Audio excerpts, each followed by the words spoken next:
Find the discriminant of the matrix, determine whether the matrix has an inverse, but don't calculate the inverse.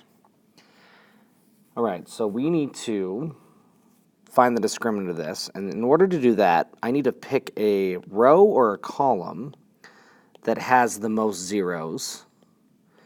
This one right here looks like the one we're going to be using. So I'm going to use this one. And all that it's going to be is this is going to equal the first number of that row, which is going to be 0, multiplied by the discriminant of its minor. So in order to get a minor, what I do is I pretend that the row and the column which that number lies doesn't exist. So it's going to be the discriminant of 6, 4, 0, 3. And then I do use the next one. So the next one is going to be 1, negative 1.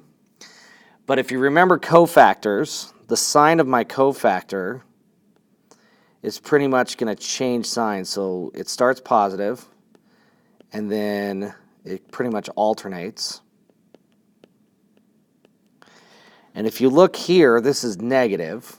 So the cofactor of this is going to be negative. So we're going to subtract the negative 1 multiplied by its minor. And its minor is going to be, pretending this and this don't exist. So it's going to be 2,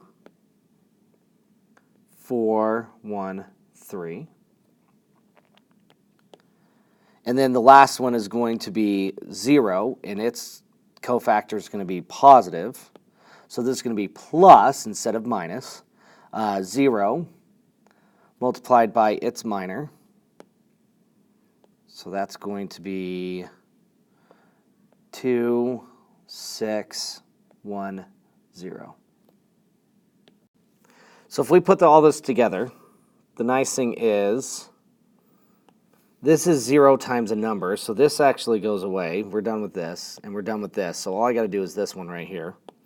So I get negative 1, which is going to be positive 1, multiplied by the discriminant of 2, 4, 1, 3.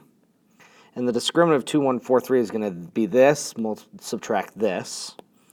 So it's going to be 2 times 3, subtract 4 times 1.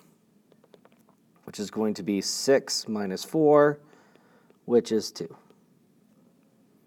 And since the discriminant is not 0, then it will have an inverse.